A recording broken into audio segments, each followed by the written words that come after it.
Hello friend, welcome to our YouTube channel Only Math Trick। तो friend ଚାଲ ଆଜି ଆମେ ପାଠଟି ଆରମ୍ଭ କରିବା। ପାଠର ନାମ ହେଲା ଦେଖ ମୂଷିକ ରାଜା। ତମ ହସ ଖୁସି ବହିର ଦ୍ୱିତୀୟ ଶ୍ରେଣୀ ପାଠର ନମ୍ବର 20।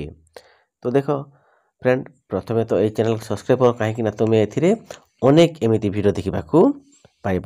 ଚାଲ ଡେରି ନ କରି ପାଠଟି ଶୀଘ୍ର ଆରମ୍ଭ କରିବା। ସମସ୍ତେ ଦେଖ ପାଠ ନମ୍ବର 20 ପାଠର ନାମ ହେଲା ମୂଷିକ ରାଜା। ଦେଖ ଏଇଟା ଦେଖ ମୂଷିକ ରାଜା। ଦେଖ କେମିତି ଅଛନ୍ତି ଦୁଇଟା ଚଢ଼େଇ ଦେଖ ଏଇଟା ମାଲା ଧରିକି ଆସୁଛନ୍ତି। ହରିଣ କ'ଣ କରୁଛି? ହରିଣ ବାଜା ବଜାଉଛି। ଦେଖୁଛ ସମସ୍ତେ। ଚାଲ ପାଠଟି ଆରମ୍ଭ କରିବା ଆଉ ପରେ ଦେଖିବା। ଉଭା ହେଲେ ଆସି ମୂଷିକ ରାଜା ଧୂପ ଦୀପ ଜାଳି କରିଲେ ପୂଜା। ରାଜା କ'ଣ କଲେ? ଆସିକି ଉଭା ହେଲେ କ'ଣ କଲେ?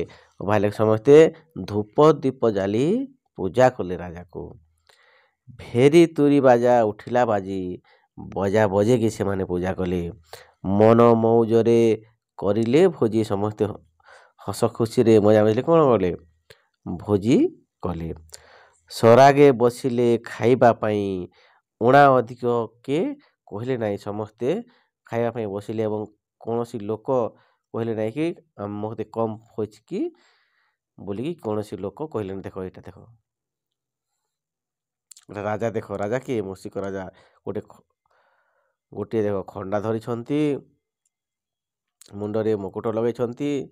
ଏଇଟା ଦୁଇଟା ଚଢ଼େଇ କ'ଣ କରୁଛନ୍ତି? ମାଲାଟେ ଗୁନ୍ଥିକି ଆଣିଛନ୍ତି। ଦେଖ ଏ ରାଜାକୁ ଓହ୍ଲାଇବା ପାଇଁ। ଦେଖିଲ ଦେଖ ଏଇଟା ଧୂପ ଦୀପ ଦେଖ ଜାଳିଛନ୍ତି। ଦେଖ ଏଇଟା ଦେଖ ଫଳମୂଳ ରଖିଛନ୍ତି। ଦେଖିଲ ଦେଖ ମାଙ୍କଡ଼ କ'ଣ କରୁଛି? ମାଙ୍କଡ଼ ଦେଖ ଦୀପ ଧରିକି ପୂଜା କରୁଛି।